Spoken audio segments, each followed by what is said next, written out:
Hayes Raven Hamilton from Lester Elementary, first grade teacher. And today I'm going to be talking to you about chapter 6.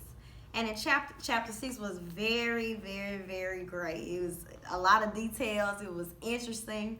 But three things I had to take out of it. It would have to be diversity in the classroom, the culture in the classroom, and the values in the classroom.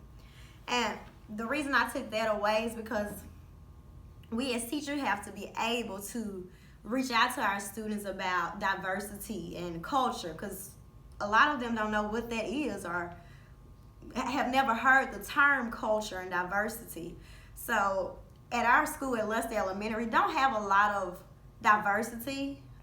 Most of the kids are African American, but we do have maybe one or two Hispanics and a couple whites, not a lot, but a couple. And I have talked to my students and they'll be like, look at that white boy.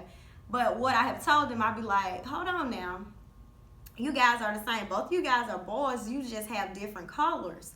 And they'll be like, so he got mom and daddy? I'll be like, yeah, he has a mom and daddy. He has brothers and sisters like you have. I said, and we just have different skin tones. I said, because God made us different, but we're all his children. So with chapter 6, with chapter 6 goes into details on how we need to bring this to our kids' attention while they're young. You know, we try to wait until they get older and so they don't understand, but that's not what's it. And I have this globe with me today because I wanted to use this because this is our world. This is our world. We have a big world. And I always put this in front of my kids on carpet time and they get to see the world, and they'll ask, what type of people live here? And I get to explain to them about the different cultures and diversity in the world. And then also on values. I got to touch on values.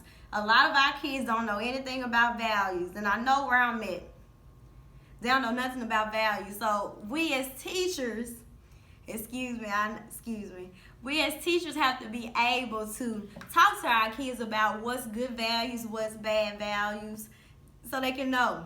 Like, for instance, we should know that we have to respect adults, and we as teachers have to teach them that. And also, I also want to talk to you about how our school tried to incorporate a little diversity and culture in the classroom.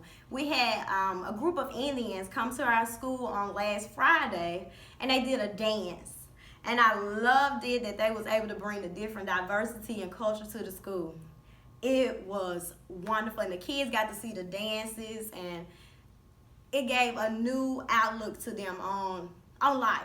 And so please, if you haven't, for chapter 6, I have to say that culture, diversity, and values were the main things that stuck out to me, and things that I know for sure that I'm going to incorporate in my classroom. Thank you.